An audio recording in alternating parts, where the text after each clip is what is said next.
Oh, snap, snap, snap. The world is finally waking up to the crap that's baked into and sprayed on kibble dog food. No longer can commercial pet food manufacturers fool us with pretty pictures and false promises. This is the raw dog food truth.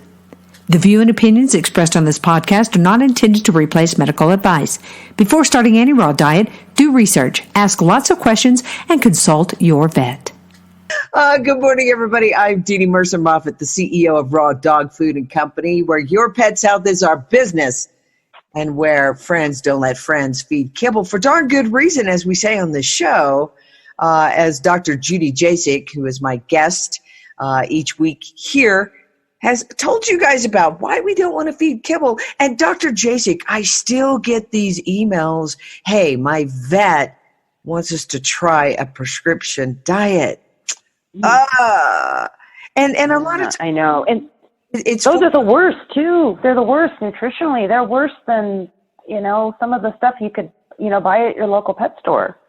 But when pet parents are scared and when it's their pet, it's very difficult for them because they look at they're trying anything they can to make their pet better, but it's just not sensical to me to put a dog on a prescription diet ever.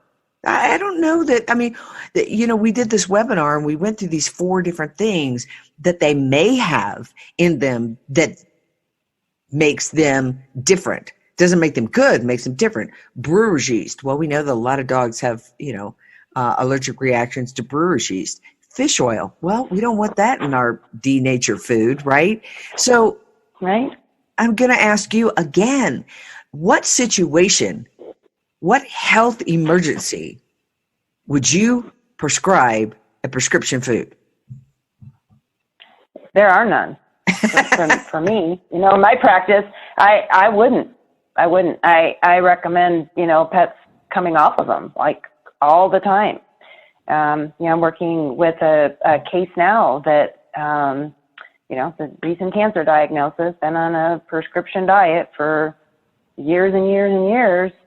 And, unfortunately, sometimes we're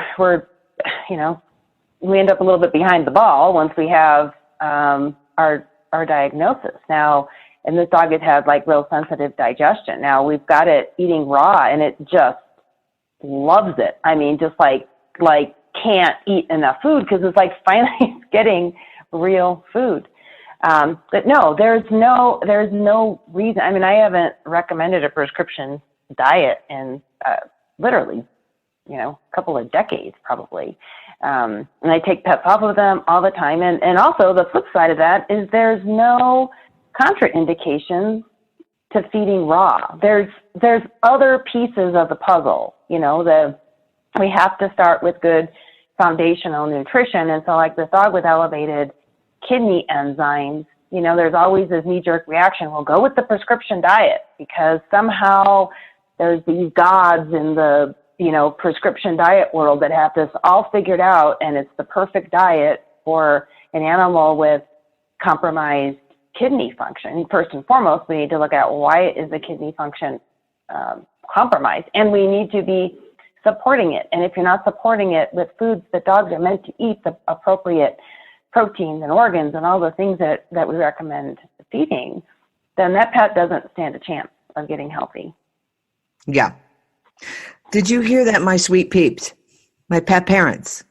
There's no darn good reason for a prescription diet. And I love that what you said, there's some sort of gods in those. I always want to, and that's the question, what's in this that's going to magically help my dog's kidney or liver function?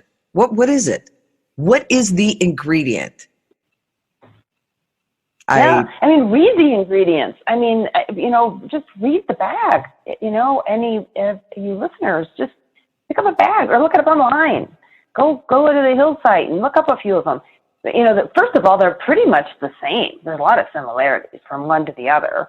And just do any of those ingredients really, really make sense? It's all propaganda. It's all marketing, and it's all about the profit. It's all about making money. It truly is. I'm convinced of that because there's no nutritional benefit in those foods whatsoever. Shame, shame, shame on them. Okay, now here's another thing that we would love to warn you about and to caution you about. There's a ton of information out there for any situation that you want to type in Google, all right? But let me say this. When you have a dog that has issues, your Facebook groups are probably not where you want to get all of your information. Okay? You really do want to work with a vet like Dr. Judy Jasek, Jasek, who is in the business of pet health, who has her own dogs on raw, who does her, keeps her blood work, keeps looking at the blood work of her own dogs. You're looking at the gut biome. You're looking at the whole picture. Nutrition. What vaccines have we had? What drug interactions? And I get some emails, Dr. Jasek, where people have been advised to do certain things via a Facebook group. Now, listen, all of us have been on Facebook. You know how many opinions are out there? And sometimes I can't make heads or tails of why people have come to the conclusions they have. But today we want to look at one issue, Dr. Jasek, that we've been talking about on some Rhodesian Ridgebacks. The issue that the pet parent is contacting me about what to feed is based on the fact that he has a cutaneous mast cell tumor. Now, they removed that mast cell tumor, and about 10 months later, he developed subcutaneous mast cell tumor on the opposite flank, and that too was removed. She has him on a daily regimen of Benadryl, Pepcid AC, and this was recommended via a Facebook group on mast cell tumors. In this Facebook group, they said to not feed this dog with mast cell tumors fish, because fish have naturally occurring histamines, and that fish oil is acceptable. Now, to me, that doesn't really make sense. So I'm coming to the expert, Dr. Judy Jasek. What do you make of what's going on with this dog? And is this the recommendation? Would your recommendation be the same as a Facebook group? Would it be something totally different? Well, first of all, I want to echo what you're saying about the Facebook group. I actually had a client contact me a few weeks ago in tears because, I talked to her. She was, feeding raw. Everything was going well with her dog, but she got on one of her Facebook groups and got so slammed. She's like, all these people, they're telling me I'm going to kill my dog and all this. And I kind of, talked her down from the cliff. I said, no, you're fine. I don't know where they're getting their information. You're doing the right thing by your dog. But, she needed reassurance that she wasn't killing her dog. And, the first thing is ask, again, this goes back to like what I said about the gods in the pet food company. Who are the gods on Facebook that have all this information? Ask where people are getting this information from, because this stuff starts floating around the internet with no basis. Have you ever played that game where you start a story and then you go around the room or you say a sentence and then you repeat the sentence person to person to person, and by the time it gets back around, it's nothing like what the sentence started out to be? That's what happens out there. This information gets spread and gets misinterpreted, and you've got to be really careful. I mean, there's some good information out there, but you have to really ask where information is coming from. And I know there's this common tendency, this knee-jerk reaction, your pet's sick, and I get it. You want to do something. You want to be proactive. Oh, gosh, I could just go to the store and buy some Pepcid AC. Great, and some Benadryl. Great, I can go run to Walgreens right now, and in 15 minutes, I can be treating my dog. But, is that the best thing for your dog? And they throw out some things like it calms down such and such receptors. But again, as we talked about in the webinar, we have to go back to where is this cancer coming from? What's disrupted in the dog system? Because those types of things, you're throwing Band-Aids at them. You are suppressing what's right in front of you. You're not doing anything to go underneath, look at the underlying cause. And I feel the same about surgery in some cases and mast cells. absolutely, I don't recommend removing mast cells anymore because this is exactly what I see. And I would bet anything that dog's going to get another one because this is what I see. You remove one, another one pops up, and another one pops up. It's a systemic disease. It's not about the mass. Removing that mass is not removing the cancer. It's not even touching it. Matter of fact, a lot of times it inflames the process because you're putting the pet through a stressful situation. You're introducing more drugs, more medications. Every time that pet, goes through surgery, it's going to suppress the immune system a little bit, and you're going to get more tumors. And I had cases where we support the pet, we support the systemic part, and we look at the causes, and then we watch these tumors, and they'll get bigger and smaller and bigger and smaller. Mast cells are really interesting that way because they will change. They're very reactive.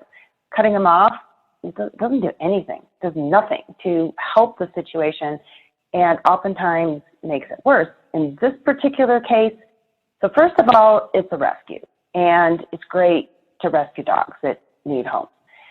And rescue organizations are all very well intentioned. However, they tend to use a lot of vaccines. And I think there's some education needed there that, vaccines are not benign. Every time a pet changes location or goes to a different shelter, a lot of times they're given more and more and more vaccines. So we have a very disrupted immune system. The pets are stressed going through this process. It's not an easy process to be in a rescue organization. It's unsettling. Pet had heartworm, and so that's probably a big disruptor right there, because treating heartworm disease is really tricky because you can give something to kill the worms, but this is a worm. It's not in the digestive tract like other worms and parasites that we talk about. This is literally in the heart. You kill these worms, you have dead worms in the heart. They break down and you have little worm pieces floating through the whole circulatory system. And it can cause some big allergic reactions. But you gotta, it's a tough call sometimes. What do you do? The pet has been diagnosed with heartworm disease. What's the best treatment method? That's a whole other conversation, but that's something else this pet has been through. So these are all underlying factors. And so from my perspective, we need to support and stabilize this pet's immune system. It's, very disrupted with all these other events. And this is, the mast cells are a normal part of the immune system. You have an allergic reaction, your body normally produces mast cells. Mast cell tumors are a, mutated form of the normal mast cell. So they're super reactive. So we need to, we look at the causes. We need to be careful. We're not vaccinating this dog anymore, probably forever, ideally. That we're not giving any other medications.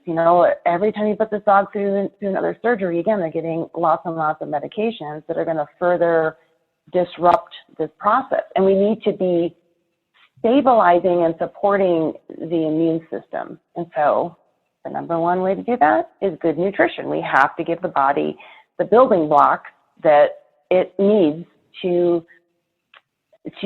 have a good functioning immune system. And then there's other things that we can add in that are supportive and stabilizing. So sometimes the terminology here gets a little tricky. We are supporting and stabilizing the immune system. We are not stimulating it.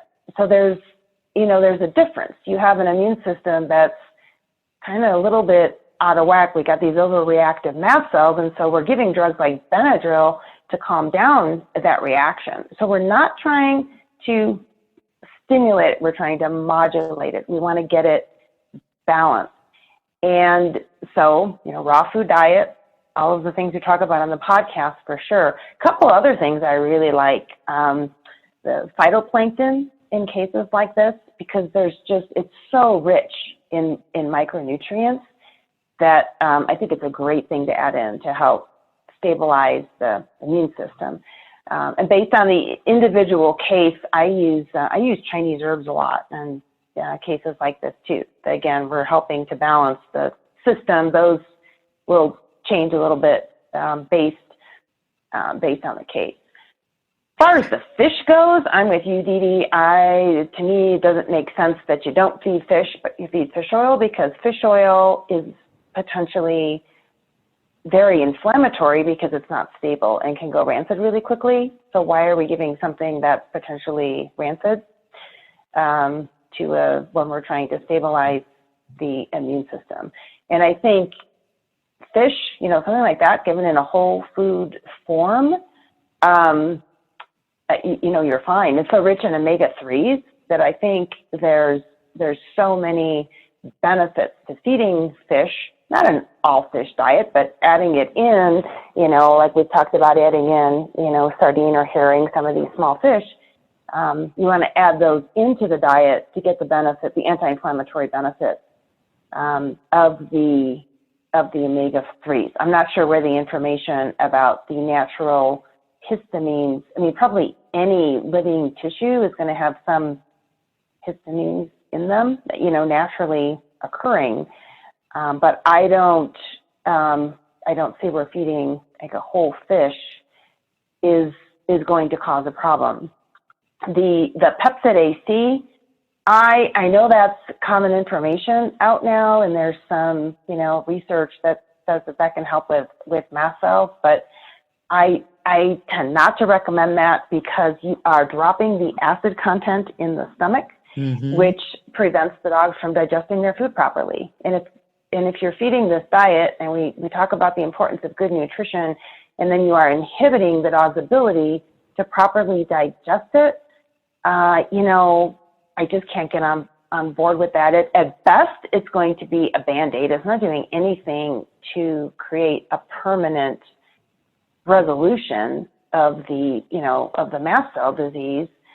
And, then we're disrupting the very thing we're trying to create is good nutrition to support the immune system. And then we're completely disrupting that by giving the Pepsid. So I can't get on board with that at all.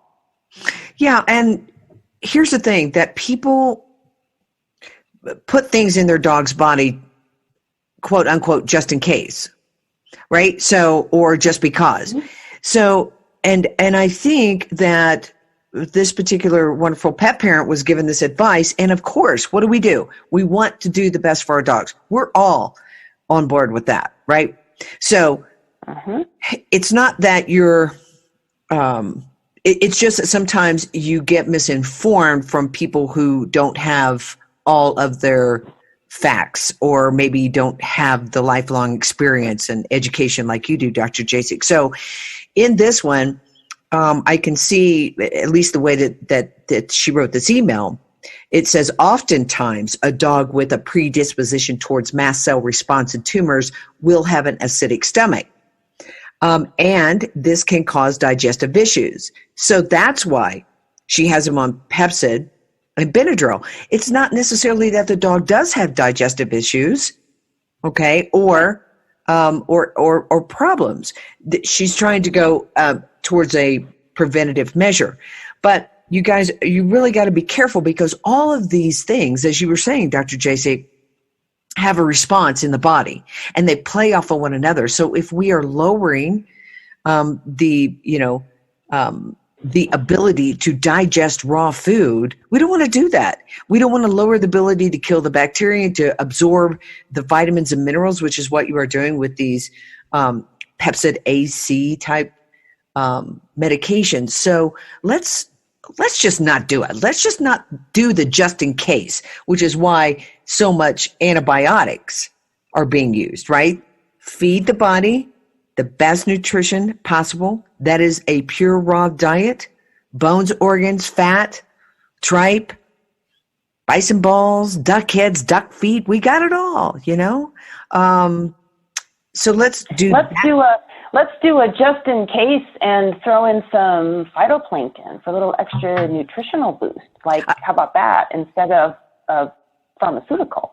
Let's take a little different approach on the just in case. If you really want to do something, let's let's add in something that's going to help enhance the available nutrients to the dog without doing any harm. I love that.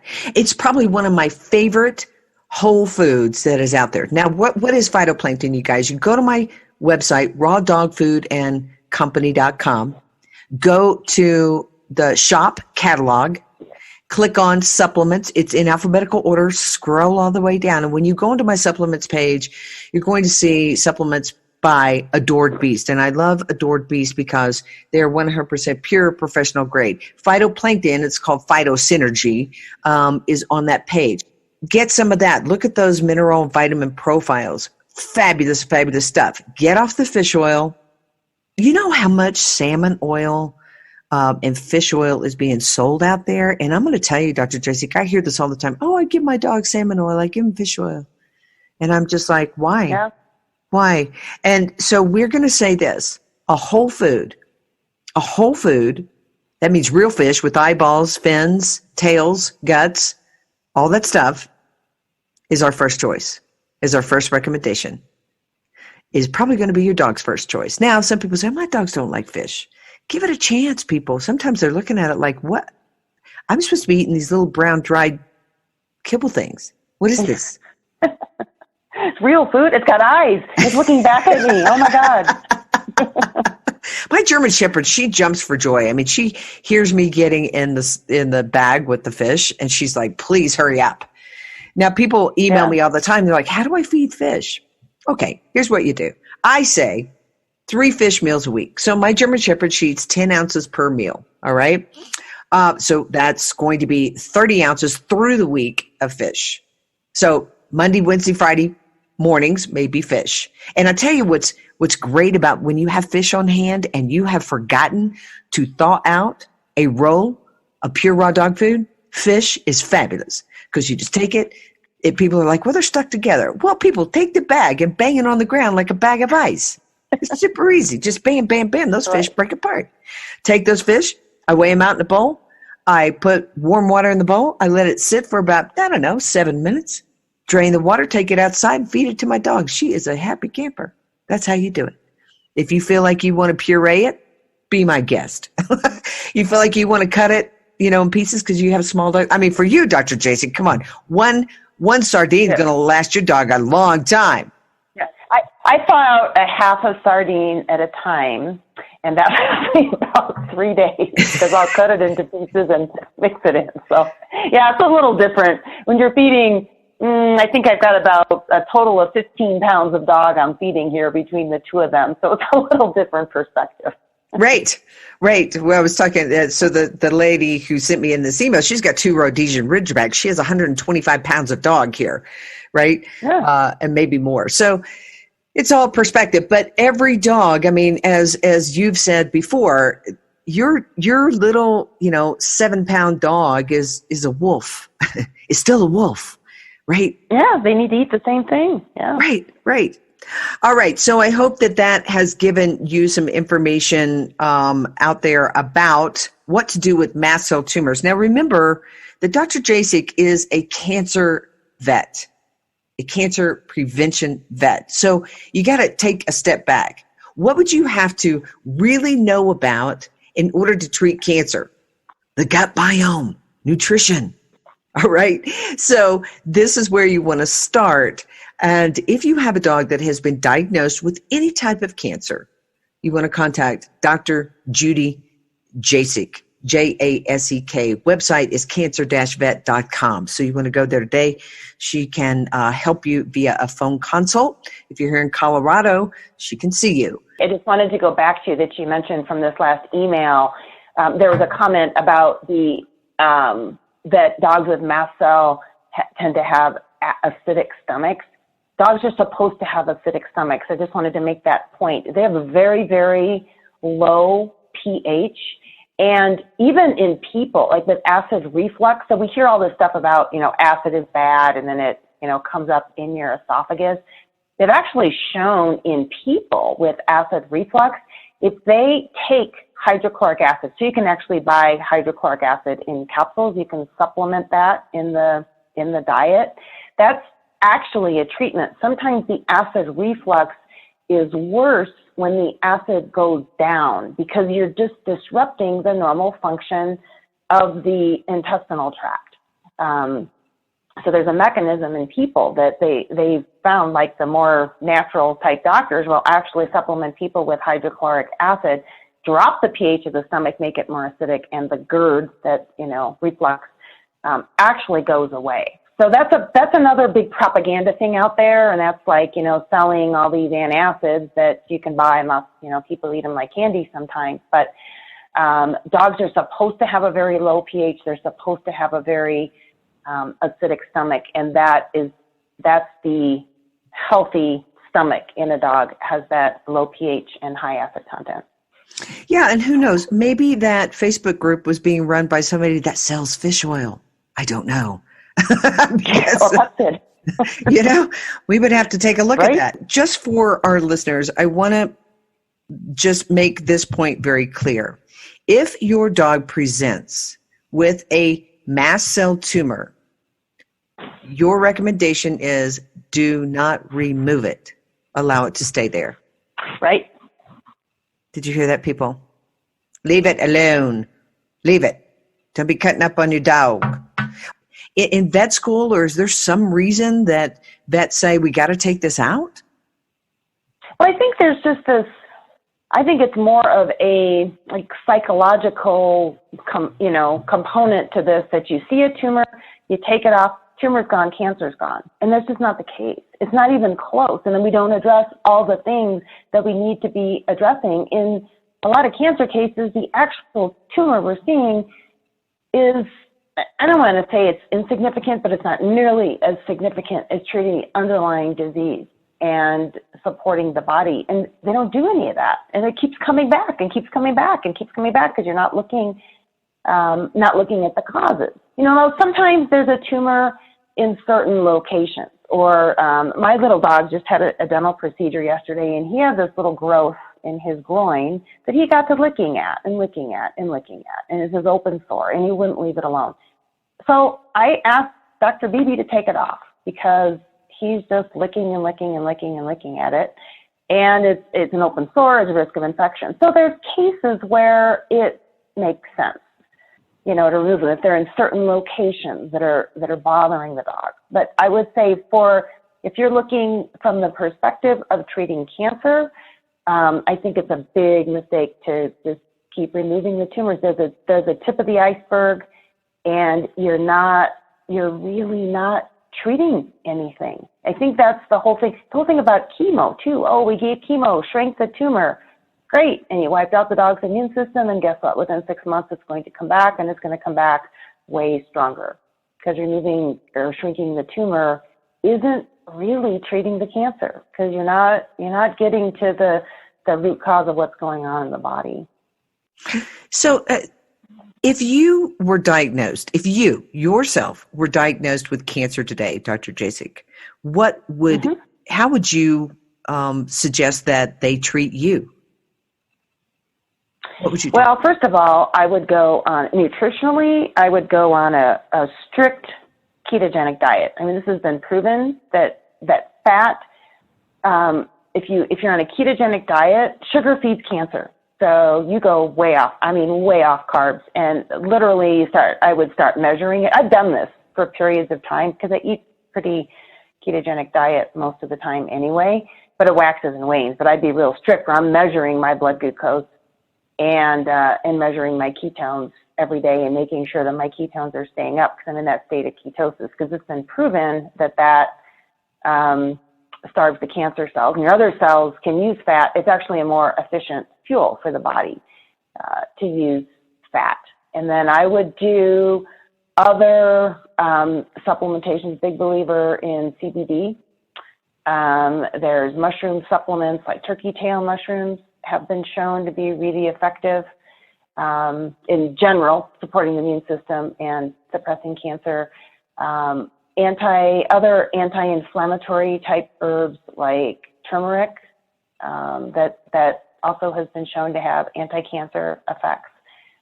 And then depending on the location, there's things that that can be done. Things like lymphatic massage. Sometimes, like especially in the case of breast cancer, a lot of that is, ladies, underwire bras, deodorants, things like this. We're plugging up the lymphatics in the area. Your underarms need to breathe a little bit, and some of our undergarments are so restrictive that you restrict the circulation to the area. And I've talked to women that literally have resolved masses in their own breasts by doing these, more natural approach, the nutrition and all that, and also things like lymphatic massage to relieve that, stagnation in the area. So ozone, big proponent of ozone. I do that on my patients. Mistletoe. I do a lot of the same stuff that I do on my patients. Matter of fact, it'd be pretty much exactly the same stuff, because the physiology of what happens is the same. And I'd be looking at the causes. If I had toxic exposures, did I maybe eat some things I shouldn't have? What do I need to, clean up? Am I taking care of myself? Is my stress level too high? Am I getting enough sleep? All of those foundational things. Would I be going and getting chemo or radiation? No, never. I would absolutely, it wouldn't even be a question in my mind. I wouldn't do it. Speaking of deodorant, I just switched over to a baking soda based deodorant. And that can be a little scratchy when you put it on. But here's the thing. It really can be. I got it at Whole Foods, and I don't have it in front of me, or I'd tell you what it is. But so here was the issue. When we get older, we have these hot flashes, and we have these hormonal changes as women. And being a professional speaker and being on stage, I had to have clinically approved, it has the aluminum in it because that is what stops the wetness, right? And also the smell. Well, my husband, who's he eats very much like you do, very ketogenic. And he said, Dee, you've got to get off the aluminum, right? Because what happened was I ran out of my deodorant and I tried his and it didn't work. I was like, I stink. He said, okay, well, let's go talk to somebody. So we went into Whole Foods, and this girl that works there was amazing. I mean, she was so educated. And she said, try this one with baking soda. And by golly, it works. It absolutely works. And she said, look, some tea tree oils don't work for women. And she said, but some of the baking sodas do. And if you don't like baking soda, there's this other one. What we often see is that because we are getting educated in pet health, it does filter over into our own lives. So I'm looking at my life and I'm saying, all right, when I hear about these dogs that are toxic and we're having to go through all these different things, what are the vaccines? What are the flea and tick? What are the medication? What are the antibiotics? You start thinking, well, heck, what am I putting in my body? Right? So a super simple thing that you can do, but a very powerful thing that you could do, is to get the deodorants, and they are deodorants. They aren't antiperspirants with baking soda. Try those. Go into Whole Foods, talk to these folks that are educated about that, and then try them. And one thing that she said to me was, she said, now look, she said, you're going to be going through a detox. Give it 30 days. Give it 30 days. But I can already tell it's going to work, and I'm so excited about that. I ordered one online. It's called Pit Paste. And they have a whole bunch of products, and you can just go right on like Amazon and order it. Same thing. I'm sure it's baking soda based and it's all natural. And I tried a couple of the natural ones, and they don't all work. So you got to experiment. A little BO, a little bit of wetness on the underarms. It's normal. Our culture says, oh, we shouldn't be biological beings and sweat a little bit when we're nervous. I think part of it be nice if our culture would kind of get past that. But in the meantime, get off the chemicals in your deodorant, for sure. That's getting sucked up right into your lymphatics, right there by your breast, right into your lymph nodes. But I think that's one benefit to what we do, Dr. Jasek, and I see it all the time, and I bet you do too, is that once people start really looking at real nutrition and the real benefits, to good nutrition with their dog, they start looking at what's going on with themselves. And I've had so many of my pet parents that have gone on a ketogenic diet, and they have just lost. One of my customers just lost like 60 pounds. I think it's like a wake up call. People see this stuff in their pets, and they kind of know that they should be doing better, but then they're like, yeah, I'm doing this for my pet. I probably should, work on my own health as well.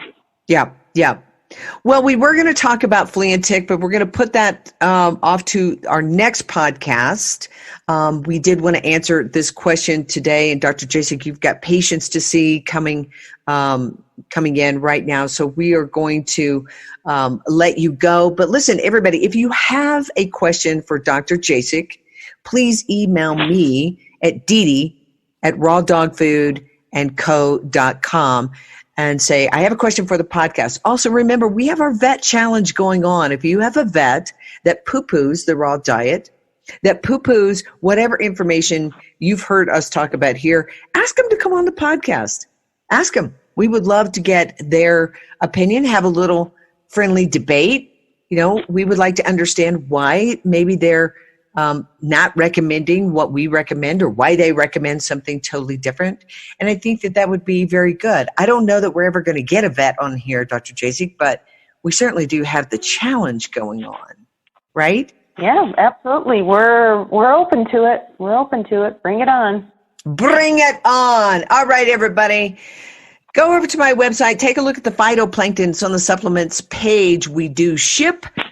We ship the raw, and you can work with Dr. Judy Jasek. Simply go to cancer-vet.com. Until next week, remember, friends don't let friends feed kibble. Oh, snap. Find out how you can start your dog on the road to health and longevity. Go to rawdogfoodandcompany.com, where friends don't let friends feed kibble, and where your pet's health is our business. Just snap.